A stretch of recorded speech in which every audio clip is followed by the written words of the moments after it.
Finally tuning in. I am sitting at the corner of a construction site. This right here actually is a set of townhomes that are Habitat homes. It's right around the corner from where I live.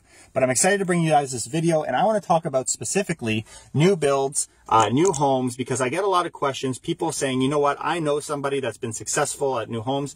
Tell me, is it something you suggest that I do? And I really want to address that, and I've narrowed it down to 5 specific points or pitfalls that people aren't really talking about as far as new builds. Everyone sees the sexy side of it, but I want to make sure we're getting a full picture of it. Let me know where you guys are watching us from, wherever you're seeing this video. I'd love to see the reach, and I'd love to hear how you guys are doing and see if you're getting any values out of these videos. So let's jump right into it. Item number 1, as a realtor and investor, I have to address this question, and this is single-handedly the biggest thing ever because people don't appreciate just the importance of it. When you buy a new build, you have to pay HST. Think about that. We complain about paying tax all the time, but we're talking about hundreds of thousands of dollars, and you now need to pay HST on it. Whereas on a resale, it's not necessary. So that is single-handedly the biggest cost. Second, also speaking to costs, now the deposit comes due, of course, and you got to pay that ahead of time. So it's not ready yet, but you're paying up front. But the other side too is the builders, knowing that there's value in appreciating the real estate, they're going to start speculating themselves. So you really got to watch out for that. There's no promises that the value will increase up to the amount they've speculated. Now, we've seen it in the past, and so you can say, you know what, I made a bunch of money and I didn't even have to pay a mortgage yet. Great. But what if we're in a market that's a lot cooler, that seems to be moving slower? Is it still going to appreciate enough for it to be worth it that you're going to come out positive, or are you going to end up buying a home without ever really reaching the value before you move in? So you overpay.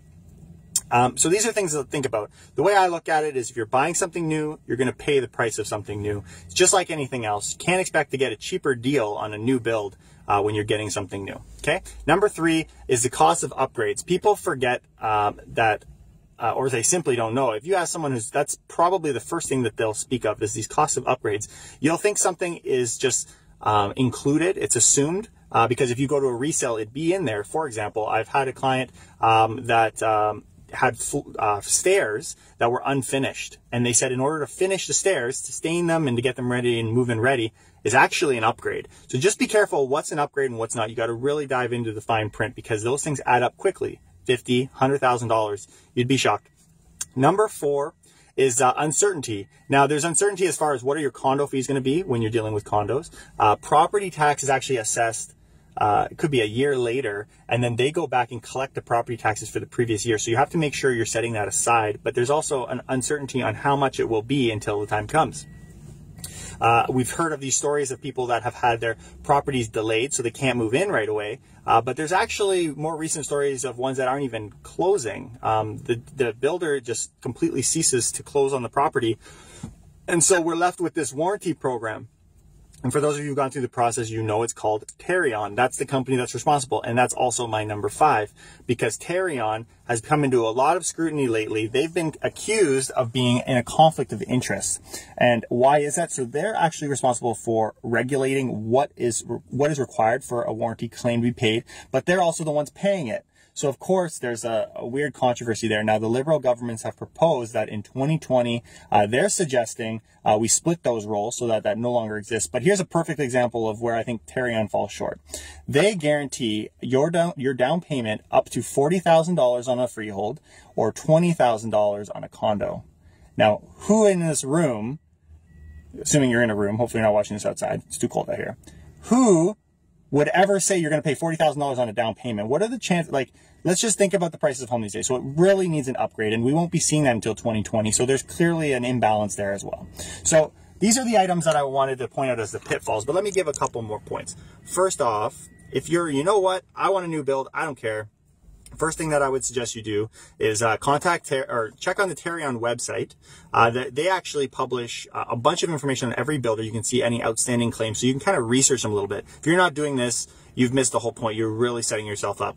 But I would actually encourage you to consider a new resale. So you can buy homes within 6 months of them coming on the market. So they've closed and now you're buying. In fact, you actually see a lot of properties for sale in new complexes because these guys have speculated or done the exact opposite. They've tried the short term, but you can find deals because there's so many at once. There's often deals in the mix. So I would encourage you to look at that just to avoid these costs, these uncertainties, but still get something new if that's exactly what you're looking for. And final, I would say if all of these things fail, my suggestion is invest for the long term when you're coming to a new build. Because you're paying these things up front, because there's no guarantees, you want to be in it for the long term in order to guarantee success or to show success. People that are dealing with speculation or short term, you really got to be careful. There's a lot of pressure right now on assignments, which I didn't even talk about. We'll make that another video. But there's so many items and pressures, so you got to be really careful not to try and get in and flip paper and get out. We've seen these over the years and they have worked, but there's a lot of risks. I'm going to leave it there. I'll check in with you guys next week. Take care and keep it real.